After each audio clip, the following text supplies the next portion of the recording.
next on Stampede. We take you off campus to a new local restaurant.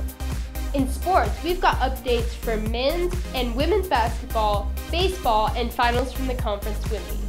And later, we'll tell you about a guest speaker. All these stories and more are coming up next. Stampede TV begins now.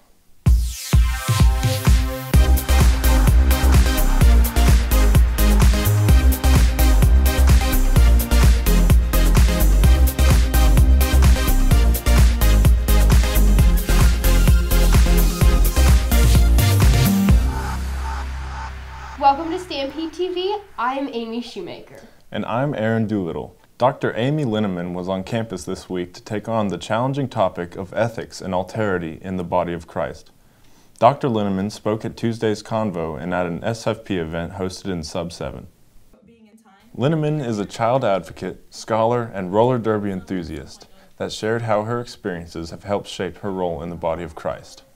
During the Convo service, she used metaphors drawn between the sport of roller derby and active participation in the community of Christ.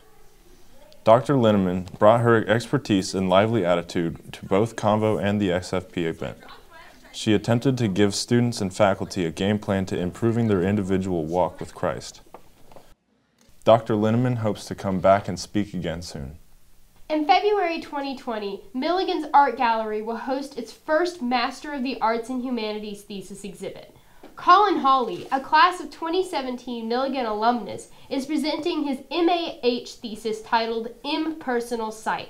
Through his photography, he is examining how vision and photography often misrepresent reality. He is observing the relationship between the camera and what is hidden in the typical photograph. Hawley commented, "I want to emphasize an inversion of the typical approach, that photography as a medium obscures more than it reveals." The exhibit is accompanied by written research that continues his observations and silver gelatin photography prints. The opening of the show is on Sunday, February 23rd from 2 to 4 p.m. in the Milligan Art Gallery in Durthick Hall. Jason Onks, president of Campus Activities, is starting up a beginner's whitewater kayaking class on March 19th. The class will consist of learning several aspects of the activity, such as the equipment, safety, paddle strokes and technique, and much more. Completing the 5 one-hour courses will reward you with a river trip on the lower part of the Nolichucky River on Sunday, April 26th. Under instruction of Jason Onks as well as local certified guest instructors, if you enjoy floating down the river in the warmer months, this may be a good opportunity to turn it up a notch. Milligan's literary magazine, The Phoenix, is looking for submissions to showcase student creativity. Any student may submit a wide range of creative work, from poetry, short stories, research, and so much more. Students are encouraged to submit. The deadline for the magazine is March 10th and are now accepting submissions. To submit, send an email to Amy Ferguson or Dr. Hoover as a document or a JPEG. Cootie Brown's, a regional restaurant chain serving a variety of entrees, has opened up a new location across from ETSU. The new location at 1404 West State of Franklin Road in Johnson City opened on February 3rd. It is the largest Cootie Brown's restaurant so far, outdoing the locations in Johnson City on North Roan Street and in Bristol on Volunteer Parkway. 2 years ago, Cootie Brown successfully beat out 2 competing bidders for the property, the Johnson City Chamber of Commerce and Purple Cow, a Kingsport fast food restaurant chain looking to open up a second location. Cootie Brown's, known for its pizza and key lime pie, offers a variety of dishes including steaks, burgers, grilled chicken, and sandwiches. Tuesday is Tamale Tuesday, in which tamales, usually $3.25 a piece, are $2.50 a piece. For more information on Cootie Brown's, visit cootiebrowns.com. After the break, Hannah Wyrick joins us with sports. And she's got all the updates and scores. Stay tuned. If I could go back and change it all, I would. I think I'm gonna miss you the most. I'm sorry. I'm so sorry. I'm so sorry. Or maybe it's just the little moments. If I could go back and change it all. If I could go back, I would. but I can't.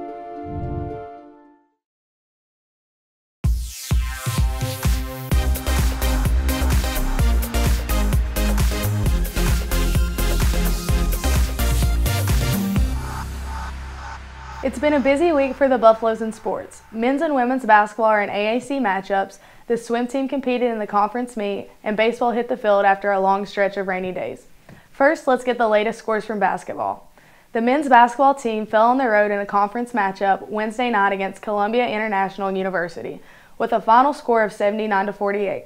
The women's basketball team had a 10-point lead in the first half, but also lost to Columbia International University on Wednesday with a final score of 64-54. The men's team lost another close game Saturday evening to Union College, 82-75.